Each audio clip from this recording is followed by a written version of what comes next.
They say the left hand, it drop mountains. They say the right hand, be slaying dragons. The untouchable True School Sports Empire proudly presents something the boxing games are missing. Hey, what's going on? It's your boy BT, and I came here to talk some boxing with the thousands of True School Sports subscribers.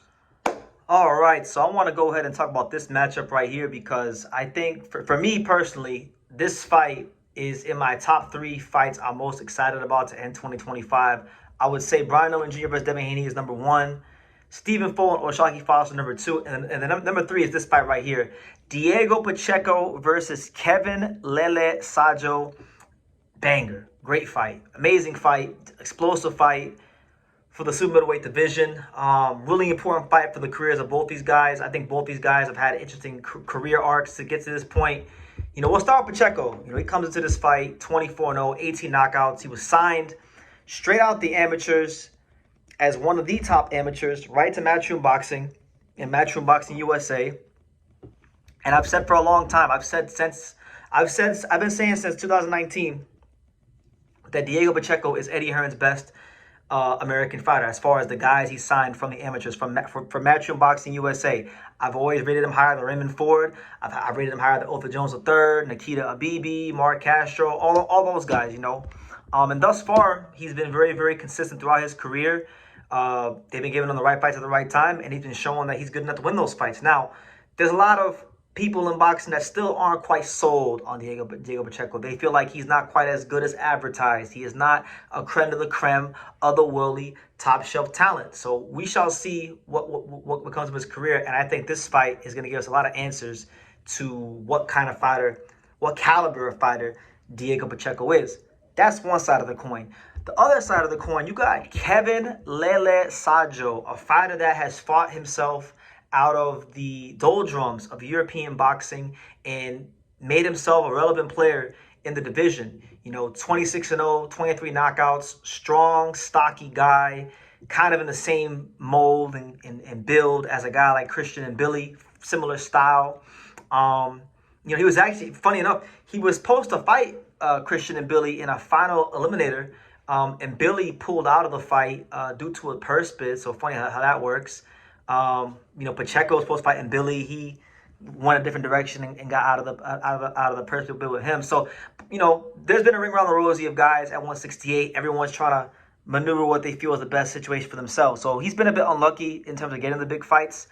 Him and Pacheco do have one common opponent, and that opponent is Jack Colin from the UK. Sadjo fought him first back in 2021 and stopped him in 6 rounds. Pacheco fought him, was it like 2 years later in 2023, early 2023, and stopped Colin in 4 rounds. So that being said, there's that to go off of. Really intriguing fight when you break it down stylistically. Diego Pacheco is a guy that I would classify definitely as a boxer puncher, a pure boxer puncher, because, you know, if he needs to get on those, if he needs to beat you with his jab and use that 6'4", 79-inch reach frame to outbox you, he can do that. He showed us that on a couple of occasions.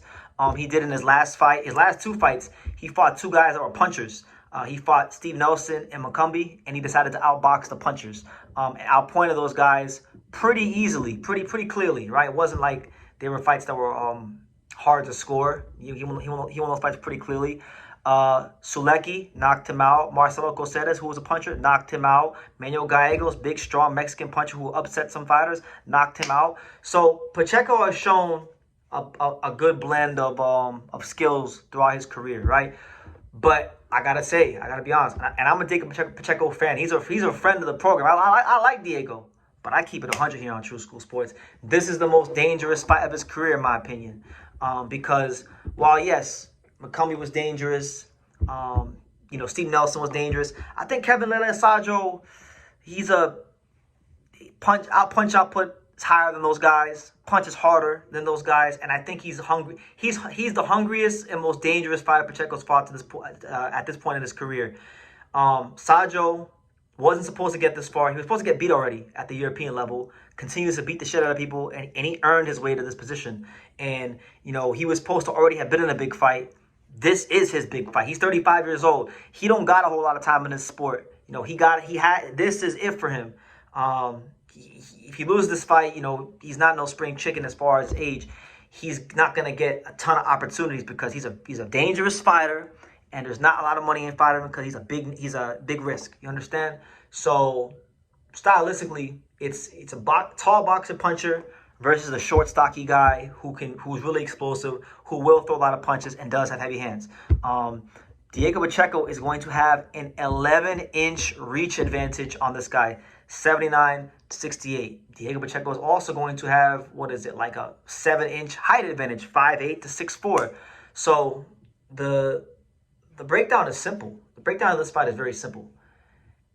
Can Diego Pacheco keep this guy on the end of his punches? And when they get into the mid-range, can Pacheco run him into big, thudding power shots on that mid-range? And can he neutralize this guy on the inside when he inevitably closes the gap? Because if you're a tall guy, you're fighting a smaller guy who has no problem getting underneath shots and throwing overhands over the top.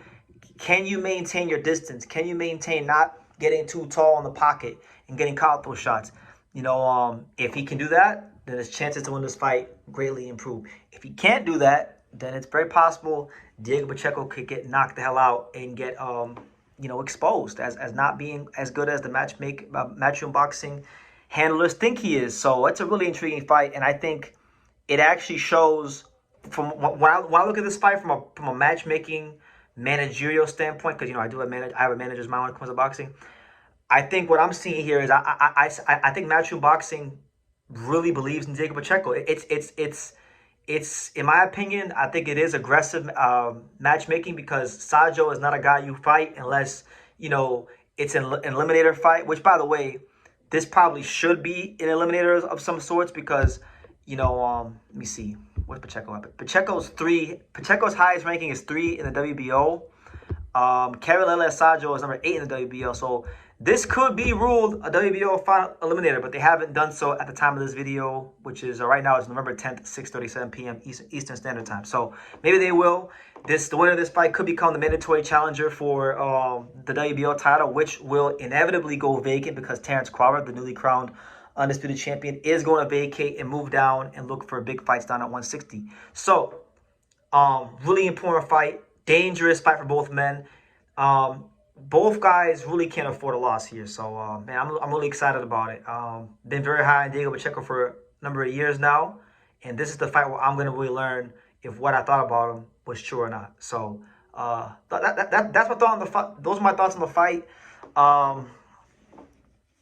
I think it's a dangerous fight. I am putting Diego Pacheco on a high upset alert, but I'm going to believe in what I've thought since 2019, that Diego Pacheco has not just power, because he does have some power, but I think Diego Pacheco's boxing IQ and boxing skills are actually higher than his power. And I think if he gets hit by something from Lele Sadjo and he feels like, you know what, I can't take that heat, or that I need to box, I feel like he has the smarts to outpoint him. If it gets to a place where, he's going to set him up and land a big shot, I think he can do that because Lele Sadjo is going to give him plenty of counter-punching opportunities. So it's a dangerous fight and a high-risk, low-reward fight for Pacheco. But I got him beating Lele Sadjo. I'm going to go with on points. I think they beat him on points. I think Pacheco wins this fight, probably becomes mandatory challenger. And then, in the first 2 quarters of 2026, I expect Diego Pacheco to be fighting for a world title. So those are my thoughts on the fight. A really good fight.